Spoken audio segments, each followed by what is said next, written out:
Welcome to our weekly show, where you guessed it, we talk movies. We go for those bold takes and, yeah, maybe some unexpected twist to give you a whole new way to enjoy the films you already love. And hey, if you like what you hear, do us a solid and share the show, drop a rating, and follow along, because there are more mind-blowing movie breakdowns coming your way. Today, we're taking a deep dive, or should I say, embarking on a cinematic journey into Skyfall, the one from 2012.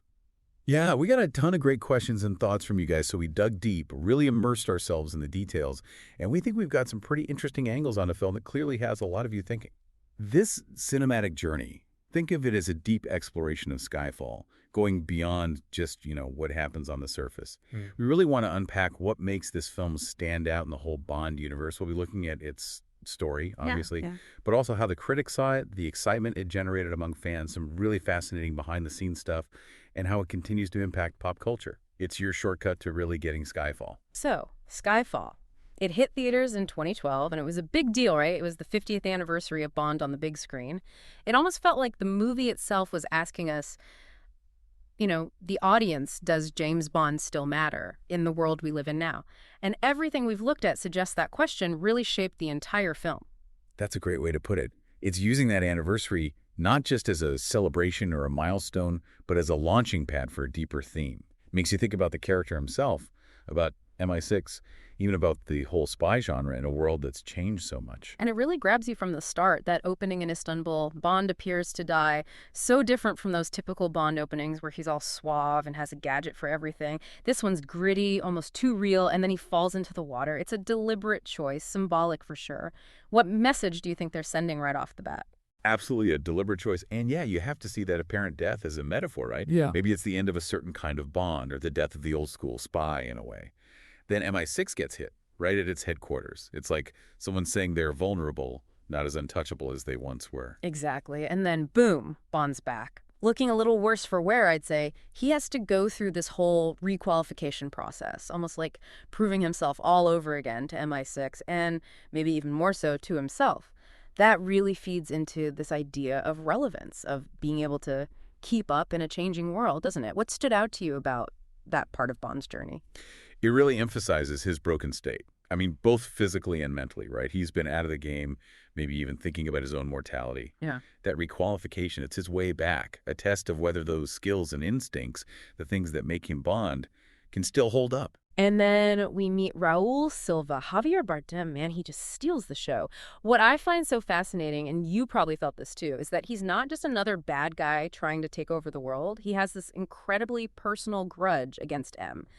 What is it about that dynamic that's so gripping? You're right. He's not just a typical Bond villain. I think he's like a dark reflection of Bond. They both have this history with M. Both were her agents.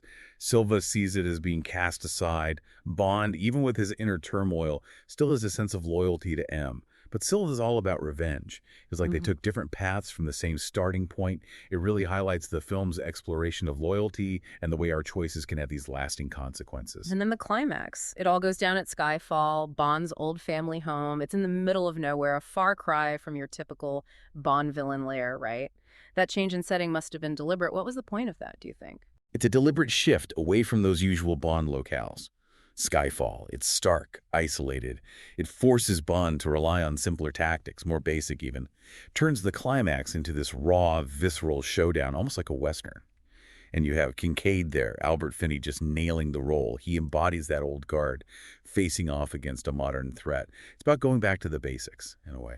And then, of course, one of the most powerful scenes in the whole film, M dies in Bond's arms. It's so emotionally charged. Some fans even saw hints of an Oedipal complex in their relationship. It's pretty intense. What are your thoughts on that? That scene is undeniably the emotional heart of the film. Losing M, this figure who's almost like a mother to Bond, it carries so much weight. And yes, those Oedipal implications some viewers see, they come from that intense bond between them and this idea of betrayal by a mother figure. It's a valid lens to examine their relationship through, for sure. But the film doesn't just end on a tragic note, right? There's a sense of new beginnings, too. We have a new M, Moneykenny, taking on a more familiar role, Q entering the picture. It feels like a reset, a fresh start. What do you make of that reset for the future of the franchise?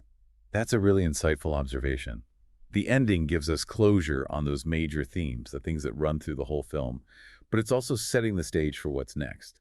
It's acknowledging the weight of the past, but deliberately looking ahead. And the overall tone of Skyfall feels different from a lot of Bond films. It's got this melancholic, reflective quality, almost like it's looking back. There's a sense of aging and loss, but there's also this resilience, this rebirth. Did that elegiac feel resonate with you? Absolutely. It's more mature, more introspective, not just about gadgets and explosions, though we get plenty of those, of course. It digs into the toll Bond's job takes on him, the sacrifices. And visually, the film is stunning. Roger Deakins' cinematography always getting praise, the way he plays with light and shadow like those silhouettes in Shanghai, or how the final confrontation at Skyfall looks almost fiery. It's all very intentional, really adds to the atmosphere. What struck you about that visual storytelling? What's really interesting about Deakins' work here is how he uses the visuals to echo the film's themes. Those stark contrasts, light against dark. It reflects the mood, the character's internal struggles. The setting itself becomes a major part of the storytelling. So putting it all together, we see Skyfall wrestling with some big questions. Is there still a place for Bond, for MI6, in the world today? What does loyalty really mean? How does our past shape us? What happens when things fall apart, and how do we rebuild? And that complex Bond-M relationship that's right at the heart of it all. Do you agree? I completely agree. The film works on multiple levels. You get the action, the thrills, but it's also engaging with these deeper, more complex ideas. The Bond-M dynamic, it anchors the whole thing emotionally, their history driving the story forward. Now, when Skyfall was released, the critics loved it. And I don't just mean they thought it was a good Bond movie. They were saying this was a great film, period. Some even put it up there with Casino Royale, even saying it was the best Bond film ever made. What do you remember about that initial reaction? It was phenomenal, the critical reception. Critics recognized that it went beyond the usual spy film expectations. They praised its artistry, its emotional depth, the quality of the acting. We have some of those reviews right here. Roger Ebert said it was a full-blooded, joyous, intelligent celebration. He even said that Daniel Craig was the best Bond since Sean Connery. Pretty high praise. It really is. And Ebert nailed it. He captured the essence of the film, how it both paid tribute to the Bond legacy and carved out its own unique space. And Todd McCarthy from The Hollywood Reporter called it dramatically gripping while still brandishing a droll undercurrent of humor, and said that it impressively delivers the goods. Sounds like they found that perfect balance. Did those elements stand out to you too? Absolutely. McCarthy pointed out the film's ability to weave in that classic Bond wit, the humor we expect, even when dealing with darker, more serious themes. It managed to be sophisticated and entertaining at the same time. You know, it's surprisingly hard to find a critic who outright slammed Skyfall. A few minor criticisms, sure, like some quibbles with plot logic or maybe a shift in tone in that final act at Skyfall, but nothing major. Do you recall any big backlash back then? You're right, the consensus was overwhelmingly positive. The criticisms were small, and even then, most acknowledged the film's overall excellence. Even that shift in tone in the third act, it was generally seen as working well with a more personal, emotional climax. And time hasn't hurt its reputation, has it? It's consistently ranked among the best of the franchise, a top-tier action thriller, even if you take away the Bond element. Would you agree with that lasting assessment? Totally agree. That enduring acclaim, it shows you how good the film is, how much impact it had. It set a standard. It's the film later Bond films are measured against. And those visuals, the emotional depth, it has a timeless quality. And those review scores back that up, right? A 92% on Rotten Tomatoes and an 81 on Metacritic. Those are some serious accolades. They show you just how widely praised the film was, how strongly it connected with audiences all over the world. And speaking of audiences, the fans went wild for Skyfall. It shattered records at the box office, becoming the first Bond film to rake in $1 billion globally. People really loved it. What do you think it was about the film that got that kind of massive response? That incredible box office success, it was a clear sign of how much the film resonated with people, both diehard Bond fans and casual moviegoers. It wasn't just the action, right? We've seen that fans really connected with the characters, the visuals, even those nostalgic elements like the return of the Aston Martin DB5. What really clicked with you as a viewer? They found that balance between new and old, introducing new ideas about Bond, but also bringing back those classic elements that fans love. Seeing the DB5 again, that was a big deal for a lot of people, a real hit of nostalgia. Then you had all these fan theories popping up, especially around that Silva M connection, this idea that there were almost maternal undertones to their relationship, fueled by that chilling "mommy was very bad" line. Did any other fan interpretations catch your eye? That take on their relationship, it really grabbed people's attention. Silva's obsession with M, that specific line, sparked a lot of discussion about the psychology of it all. It got people thinking. And Silva himself, so many quotable lines. The rat monologue, super unsettling. Well, first time for everything with that dark humor. What made his dialogue so memorable, do you think? Bardem's performance was just captivating, and the writing for Silva so sharp, he quickly became one of the most iconic, the most unforgettable Bond villains. People can't help but quote him. And Adele's theme song, those incredible opening titles, they set the whole mood for the film. What did you think they brought to the experience overall? It was an instant hit. It captures that blend of darkness and resilience that runs through the whole film. And those titles, they were like a work of art in themselves, so visually rich and thematically on point. We even had that Komodo dragon scene in Macau, a bit out there, but totally memorable. Fans definitely had something to talk about there. What did you think of that unexpected moment? Definitely unexpected, a little bizarre even, but it gave the film a unique flavor. And yeah, fans were talking about it for sure. And Bond's enjoying Death line, that became a whole meme. It really caught on. Why do you think that particular line resonated so widely? It's that dark humor, perfectly capturing Bond's weariness, his cynicism, but it's also relatable, that feeling of being a bit world-weary. It's no surprise it caught on. The online Bond community is still buzzing about Skyfall. You've got dedicated subreddits, massive fandom wikis. People are still discussing and analyzing it. It's a film that keeps people engaged. Do you ever get into those online discussions yourself? Those online communities, they're like hubs where fans connect, share their love for the film, debate theories, go deep into every detail. It's amazing how much there is to unpack. It's interesting that Skyfall has this sort of cult status within the Bond fandom, even though it was such a huge mainstream hit. It's often seen as the peak, artistically, for the series. What do you think contributes to that? It shows you how good the film is, that it can appeal to such a wide audience and still be seen as a masterpiece by the diehards. It achieved everything: critical acclaim, commercial success, and the deep respect to the fans. Let's get into some of the behind-the-scenes stuff now. We know that production was actually delayed because of MGM's financial troubles, bankruptcy, in fact. It's kind of eerie how those real-world financial problems mirror what happens in the film with MI6 facing its own potential obsolescence. Did that parallel strike you as significant? Absolutely.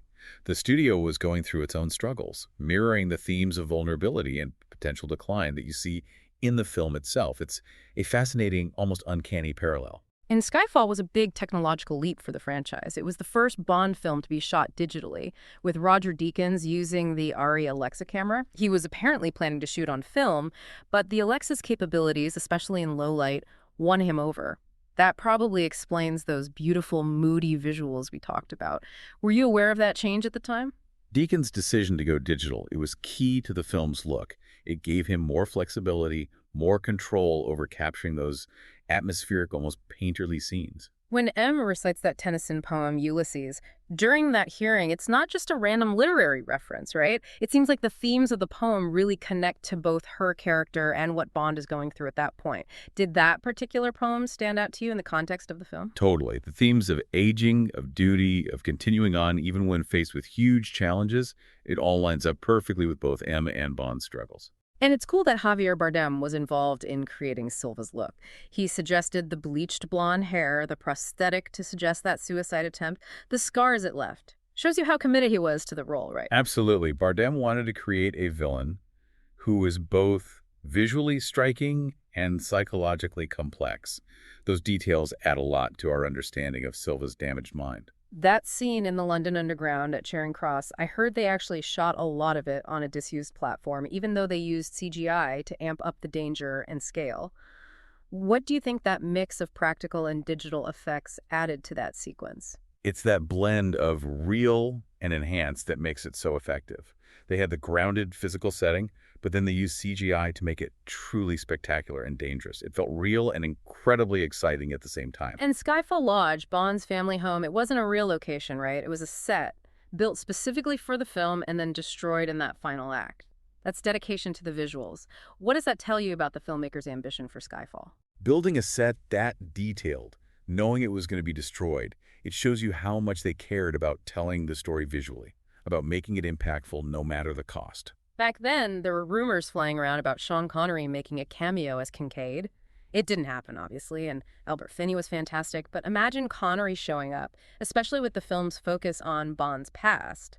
What are your thoughts on that almost casting? A Connery cameo would have been a huge moment for the fans, adding another layer of nostalgia to the whole thing. But Finney brought something different, this quiet strength, a real gravitas that fit perfectly with the more mature tone of the film. And that little bulldog statue, Jack, on M's desk, it survives the bombing and ends up with Bond. It seems like more than just a random prop. What do you think Jack represents? I think Jack represents resilience, surviving even through destruction. Maybe it's also a symbol of M's affection for Bond, her belief in him, even if she didn't always show it. And it shows up again in Spectre, so it definitely has some symbolic weight. We heard that director Sam Mendes had a really personal connection to that Skyfall sequence, that it drew on his own feelings about home and heritage. How do you think that personal connection might have affected how those scenes played out on screen? When a director has that kind of personal tie to the material, it often translates to a more emotionally resonant film.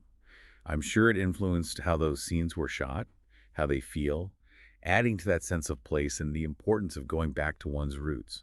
Looking at Skyfall's impact on pop culture, it's clear that it brought Bond into the modern age. It showed that the character could evolve, stay relevant, even in a world that's constantly changing.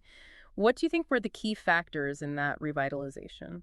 It proved that a Bond film could have those classic elements, the action, the thrills, but also go deeper, explore complex themes, give the characters more depth.